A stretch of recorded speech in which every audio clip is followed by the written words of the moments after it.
Welcome to Before Now. Let's explore together a place where thousands were subjected to unimaginable horrors, all in the name of progress. This isn't a tale of fiction. It happened behind the walls of Unit 731, an infamous facility in Imperial Japan during World War II. Before now, the secrets of their gruesome experiments were buried deep, but today we bring them to light. How did a secretive military unit come to symbolize some of humanity's darkest impulses? And what lessons do we carry from it today? Let's find out. Before we dive deeper, if you believe that understanding our history is crucial, please hit the like button, subscribe to Before Now, and share your thoughts in the comments below. Your engagement helps keep these important stories alive. Let's get started. A branch of the Japanese Imperial Army was founded in Unit 731 in 1932 in the occupied region of Harbin, China. At its presentation, it was officially touted as a water purification unit, but below that facade lay a much more damning mission: to research and develop biological weapons for wartime dominance.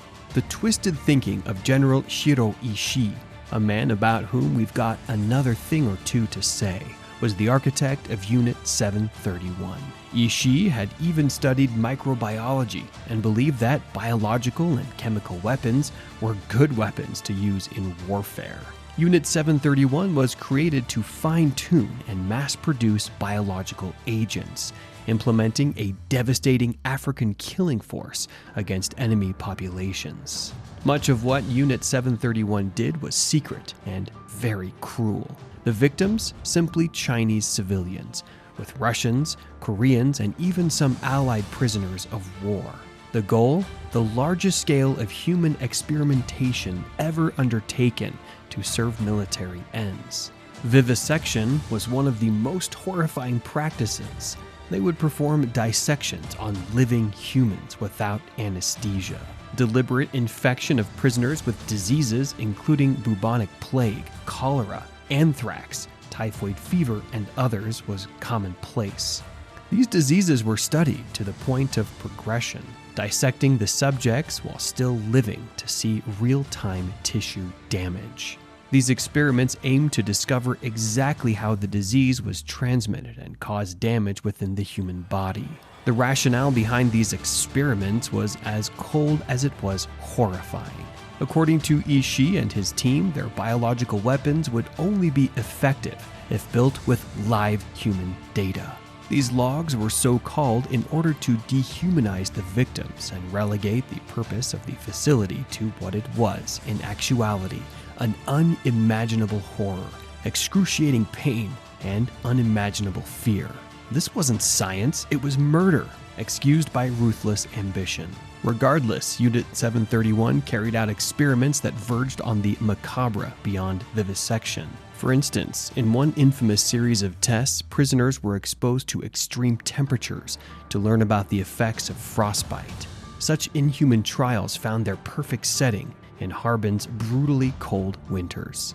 Limb freezing and repetition were conducted using various methods, from hot water to physical impact. The reason was simply to find out how frostbite hurt tissue and how it might be helped. This revealed information that was applied to modern ideas about frostbite treatment, but we got those insights through unspeakable suffering and death. Some of these experiments also involved weapons testing. Amongst the weapons used on prisoners were grenades, flamethrowers, and chemical weapons. However, researchers meticulously documented how explosions and burns affect living bodies to help further refine the effectiveness of these weapons. The unit, though, was most notorious for biological weapon testing. They attempted to create pathogens in several villages by contaminating water sources and releasing plague-infected fleas. This led to widespread suffering and the loss of thousands of innocent civilians. As if that was not enough, Unit 731 conducted direct attacks and airborne dispersal tests to see the extent to which pathogens could be spread over wide areas.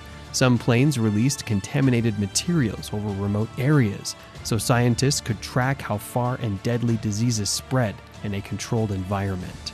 These experiments, in turn, predicted what was to come in the large-scale deployment of biological weapons in wartime and illustrated just how terrifying a scope Ishii's ambitions might have had.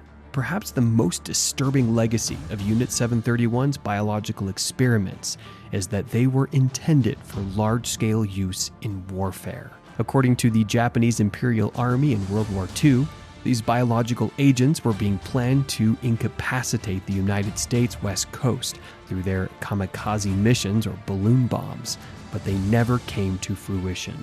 Ishii's vision was both dangerously ambitious and alarmingly extensive. The ease with which pathogens could spread underscored the potential for mass destruction on a devastating scale.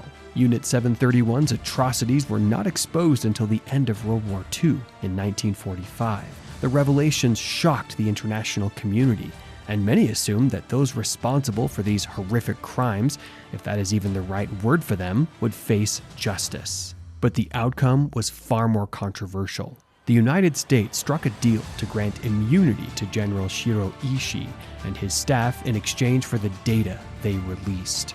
The Cold War was intensifying, and biological warfare data was deemed too valuable to discard.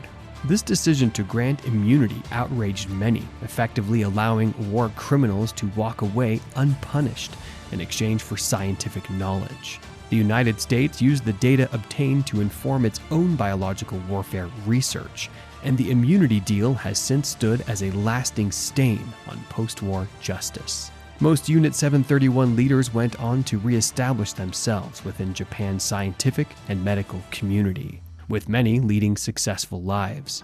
But General Ishii himself maintained a low-profile post-war existence, and, according to some sources, died of throat cancer in 1959, never brought to trial for his crimes. Despite the lack of justice for the victims, Unit 731's legacy has significantly impacted international law and medical ethics. The exposure of these human experiments eventually led to the development of ethical standards and codes, such as the Nuremberg Code, which requires informed consent for human experimentation. Additionally, international humanitarian laws have since been crafted to prevent such atrocities in future conflicts. The legacy of Unit 731 serves as a stark reminder of the grave dangers posed by a lack of ethics in scientific inquiry. Furthermore, Unit 731 stands as a haunting example of how easily moral boundaries can be overlooked or even erased under the forces of nationalism, militarism, and the pursuit of power.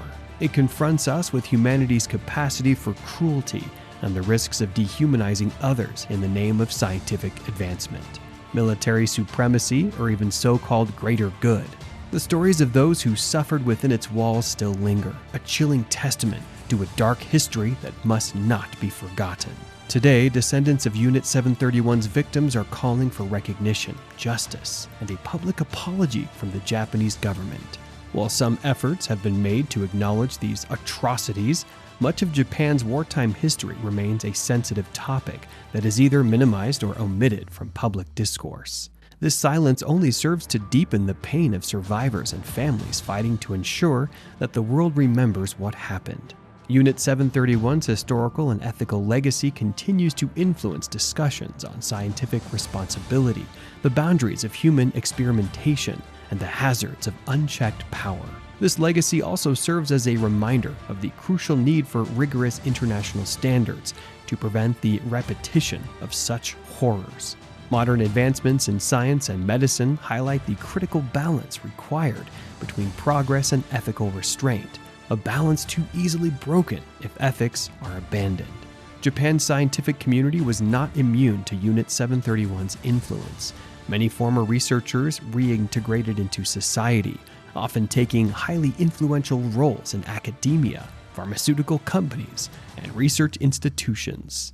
This only further underscores the ethical challenges societies face in reconciling with wartime legacies. History offers lessons we cannot afford to ignore. What are your thoughts on Unit 731's impact on modern ethics and global standards? Share your reflections below.